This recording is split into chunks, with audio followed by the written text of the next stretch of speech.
you know, Napalm Death, when I first joined, I was like 15 years old, you know. And I think for me, when we recorded the A-side of Scum, I think by the time we recorded those first set of songs, I think the novelty had already sort of begun to wear thin, basically. It didn't seem to excite me as much, even at that sort of such a tender age as, like, you know, 15, 16, you know.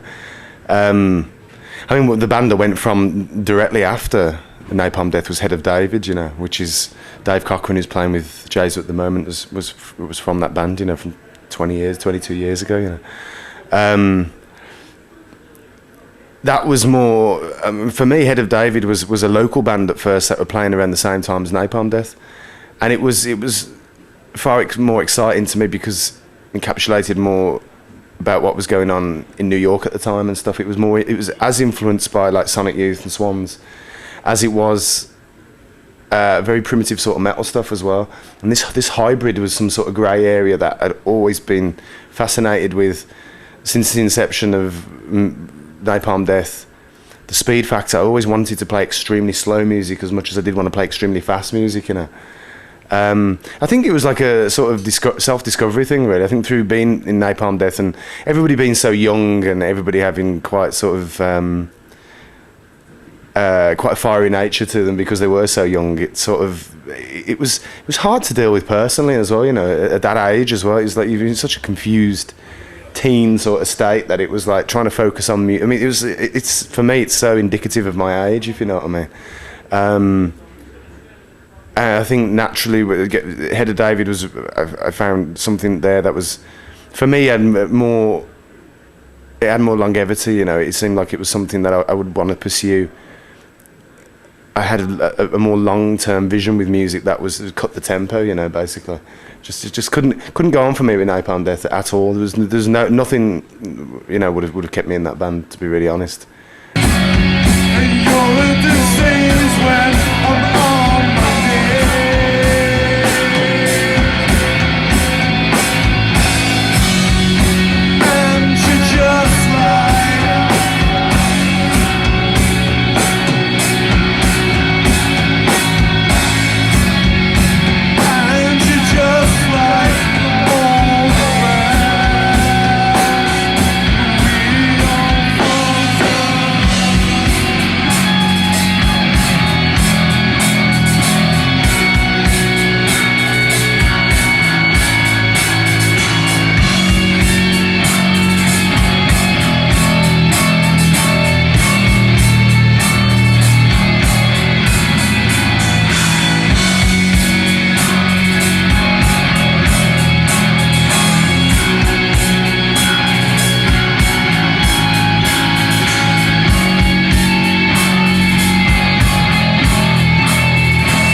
I think it's natural for me to want to be playing really slow music ultimately. I think the fast thing was just something that was real fun while it lasted, and obviously somehow it accidentally became some sort of blueprint for many genres of extreme music and stuff, which is, us as kids wouldn't have even remotely imagined that our music could do that, you know. It's hilarious almost, you know, because it was like we were just three little kids playing in the same pub in Birmingham weekend after weekend, which mostly would be full of about 40 drunk, crusty punks who would just come and laugh at us, you know, because it was like a novelty thing, you know. And by the time, like, John Peel at Radio 1 had caught on to the group, he was extremely significant within the music scene at the time. And it obviously was up until his death, and will always remain, that's, you know, seriously significant. But he's catapulted the band into some area which I never even imagined this music could possibly go. I mean, obviously it was really exciting to see. It was a true shock, you know. And with Head of David, I mean, also that ran out of steam really quick. I discovered through Head of David more where I was going. You know, it was a classic Journey style. You know, by the time I got to towards the end of Head of David, which only lasted about a year and a half, it was obvious to me that I wanted to be. I mean, they were getting more like. It wasn't brutal enough for me, you know. Again, I wanted to make this extremely slow, heavy music, but I wanted it to be machine-like and informed by grooves and a much more wide array of influences, even though obviously the early Godflesh records sound extremely singular and extremely narrow-minded. I mean, obviously that was all intentional as well, but yeah, I mean, it's a very strange journey. You know, it's so many years of my life now, this stuff as well, that it's like really hard to even. I've only begun now in my late 30s to see quite clearly how some of this, how it mirrors my growing up, just quite literally. It's that simplistic sometimes, and almost that sad. That the angst throughout my teens was expressed through early Napalm Death. Head of David a little, but I couldn't get it out. But on the early Godflesh was more where, you know, it really came to. It came to a head in my late teens of just being like obsessed with just, you know, nihilism and just anti-everything, you know, all this sort of stuff, which a lot of teenagers go through, I think, if they're quite dramatic and a bit hypersensitive, do you know what I mean? So I think...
Towards the end of Godflesh, I'd become absolutely annihilated with and scared of becoming a caricature and repeating myself and doing things that I didn't feel honest about, which towards the end of Godflesh, I didn't feel passionate or honest about wanting to make this music anymore. I've always had an absolute obsession with pop music, you know, and the melodies contained in like 60s and 70s pop music, you know. But I could never, throughout my career, really express this in any focused way, mainly because I just don't think I had the skills to be able to do it, you know. My skills are very primitive, so I just grab at what I can, you know, and I did with Napalm Death and I did with Godflesh to some extent. As it matured, and as I matured as a producer and a musician, I found that, you know, my search for melody and harmony amongst this extremely brutal, heavy sound was an ultimate goal for me, because it's like Godflesh was quite rather akin to banging my head off a wall consistently for so many years, and it felt really counterproductive after a while. with Jesu, it's like I can actually mirrors my personality much more, you know, and much more.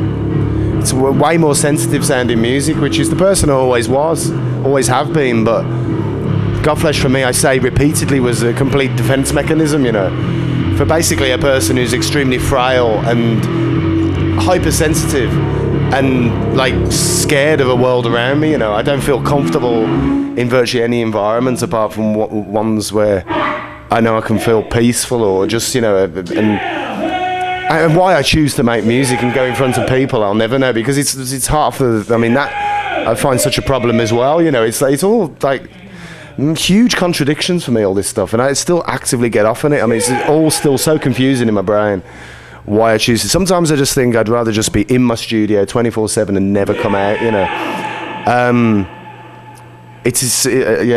Yeah. I mean, obviously, as you said, we could talk for hours like this, and I could just go on and on and on.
Playing live, I find a really painful experience, you know.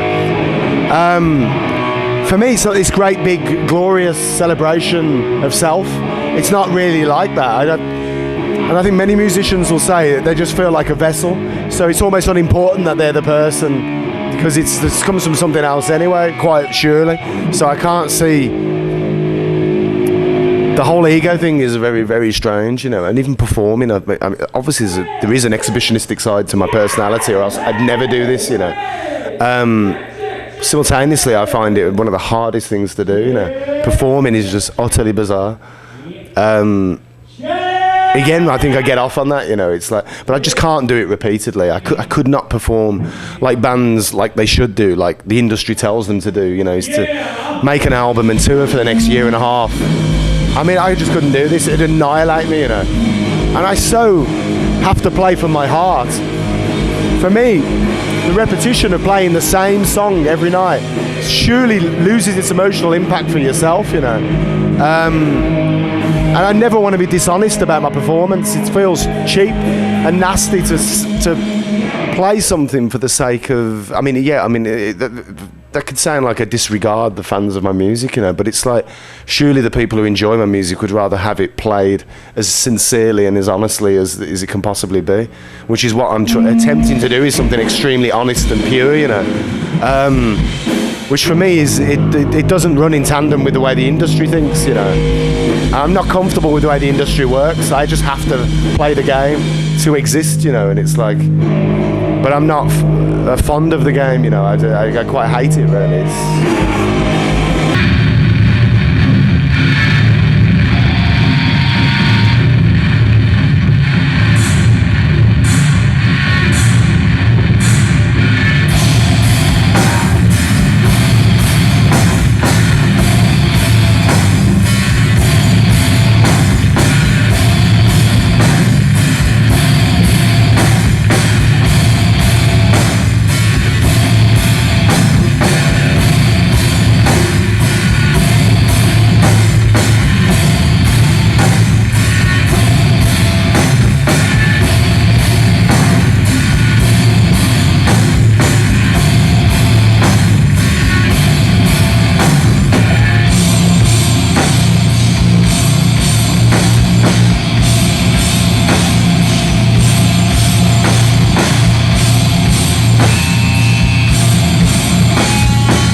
I mean, my attitude with metal is always that I'm not technical enough or even skilled enough. I'm not technical enough or skilled enough to be able to play proper, whatever normal metal music is. Do you know what I mean? I mean, for me, it's just that I just wanted to take the weight, the despair of heavy metal, do you know what I mean? Just, and reduce it of all its flamboyancies and all its, but I was never a metal kid, you know, even the first music I was attracted to that I wore as a badge was punk, you know, and it was bands like Crass, Killing Joke, Public Image Limited, the whole post-punk thing for me, which was what I experienced in the late 70s and the early 80s. That's what I consider my music is, essentially, I think, is post-punk. Post-punk for me was so, it encapsulated everything from dub to metal to krautrock to avant-garde to such a wide array, but it all had this, fundamentally had this attitude of DIY and, like, you know, and just all the classic things, that the baggage that comes with this stuff. But it was something as a kid I was enamored with, was perverse concoctions of music, you know. And I thought I could somehow appropriate this attitude to metal, you know. So it was like, it's funny that many years later it's now regarded as post-metal, whereas post-punk is what I come from and that's my root, really, you know. So.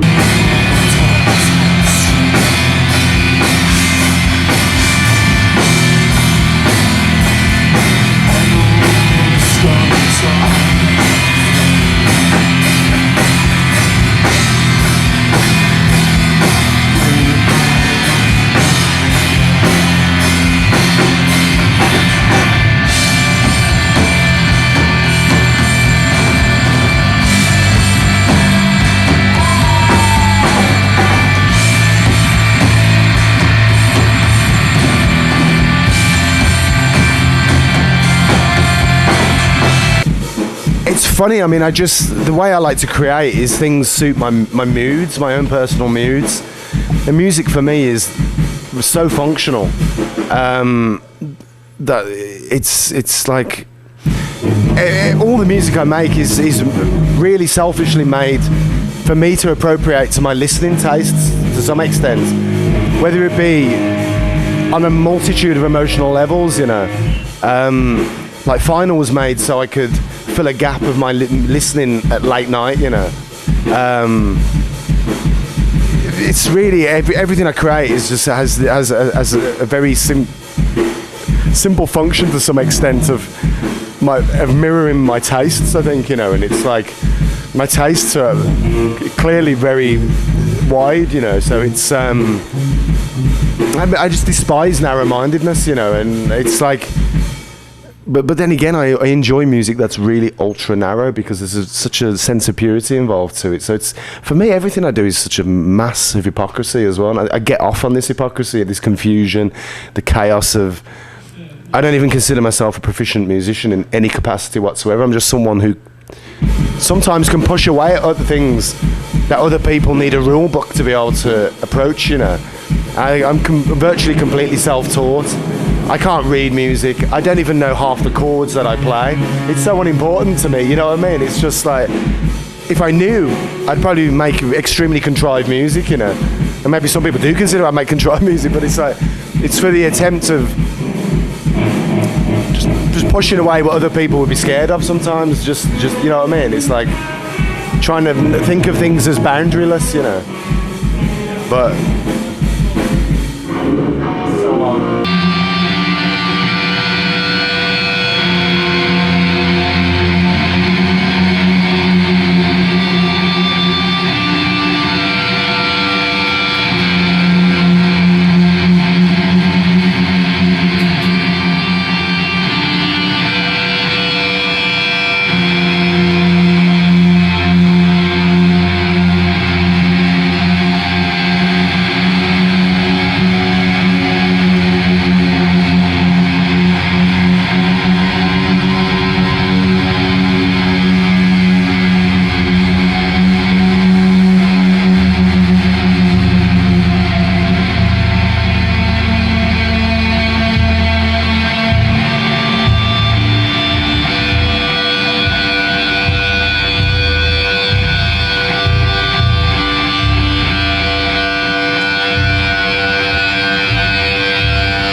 I never wanted to make music to be a businessman, you know, but you have to be.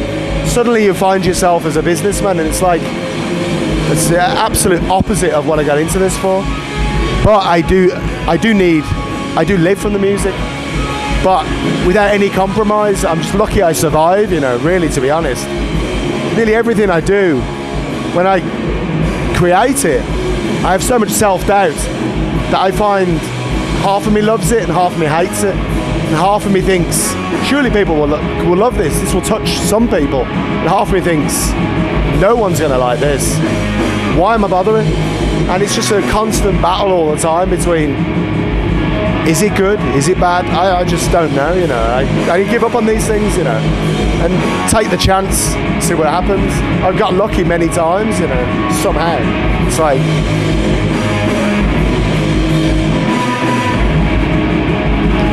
they're really rocking as well. They're great as well. They're like.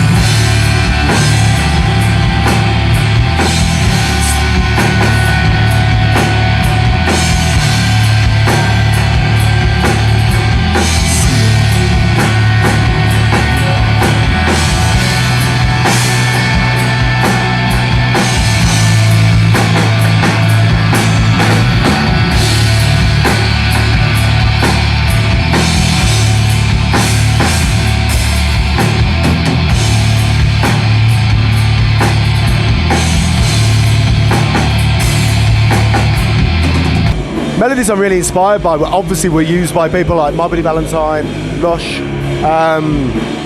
For me, even stuff that predates that, like Dinosaur Jr., Sonic Youth, Husker Du for me is one of the most important bands of all time. And then we get down to things like early Neil Young, well, all sorts of Neil Young, Big Star. I mean, I love stuff like Teenage Fan Club. I've always been in love with these styles of music, but for me, I was self-conscious of the fact that I wanted to mix a sound I've established as my own to some extent, albeit heavy, low-tune, textural, and I definitely had this idea of wanting to marry that with all these melodies I've loved for years, you know. And it was probably the first time I've managed to be like somewhat a bit more articulate about the music I make, you know. Not that it's entirely self-conscious, and I sat there and thought, let's put these two things together, but it was just like, I'm going to let the melodies speak for themselves through this sound, instead of it just being about brutalizing, you know what I mean? So it's like, but yeah, I mean, you know, I've spent way more time in my life listening to pretty melodies than I have a barrage of noise, you know, so it's like, but I do still listen to barrages of noise. But for me, I hear so much harmony in these things, but I'm searching for harmonic content all the time, even with pure noise stuff.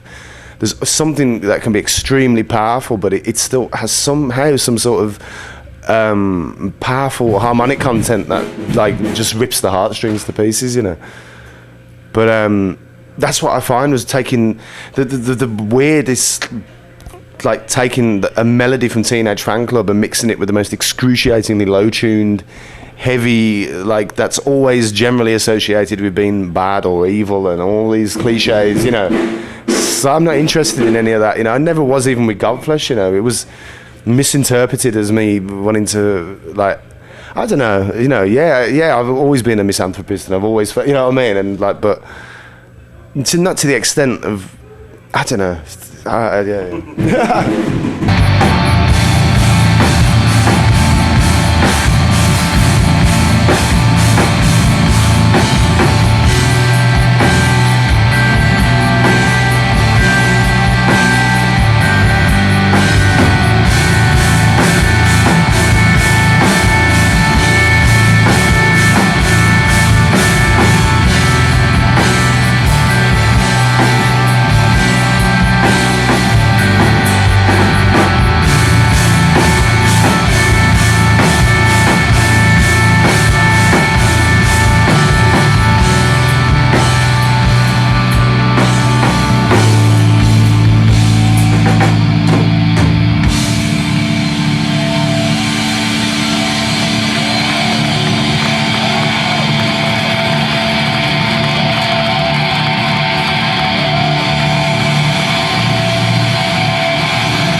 You know, as an angst-ridden 19-year-old making street cleaner, I thrived on negativity, do you know what I mean? It was like, I thought everything, like a classic, naive, wannabe nihilist, everything was fucked, you know? And I wish the world to go down with it, and me included, you know? And that was, and this is down to a number of things. I see all these things now in my childhood, lots of things in my upbringing, so much stuff, baggage. But eventually it's like coming to terms with this stuff, you know, and realising it doesn't matter, you know, you know what I mean? It's like, the only thing I'm ever going to be is what I am in me and my own world, you know. This is whatever everybody else's reality can go fuck itself. It's not important, do you know what I mean? We all live in these vacuums anyway. And I'm all for that vacuum, you know. It's like, I don't wish us all to burn in some fucking flames anymore, but if it happens, you know what I mean? I'm not like, I mean, me with Napalm Death, we were like sloganeering, you know, intensely idealistic, coming from crass and things like this, thinking we're going to save the world in some way, think we're going to, you know, like fucking change, and like, we were just a bunch of hippie punks basically, and that's essentially what I've always been. But I went through this massive nihilistic period of just, you know, obsessive hate, and which, you know, again, with that many years of that, you know, it's just like, it doesn't reflect anyone's personality, I think, eventually. And I'm not going to be 40 years old standing on stage screaming my head off playing songs I made when I was 19 years old. To me, that's as about as ingenuine as one can get, you know. It's like, it's a karaoke then. It becomes And these are the things I'm disgusted with, you know. It's like, I'd rather give up music than have to keep me living in a decent house, to have to play the same, you know what I mean? It's cheap and nasty, so it's like... And for me, everything I do is probably autobiographical, ultimately, and it's so self-indulgent, you know, but it's like... I think most of my favourite musicians are so self-indulgent anyway that it's like, you know what I mean? It's they're so stuck in their own head and up their own ass. But I think that's great, you know. It's like,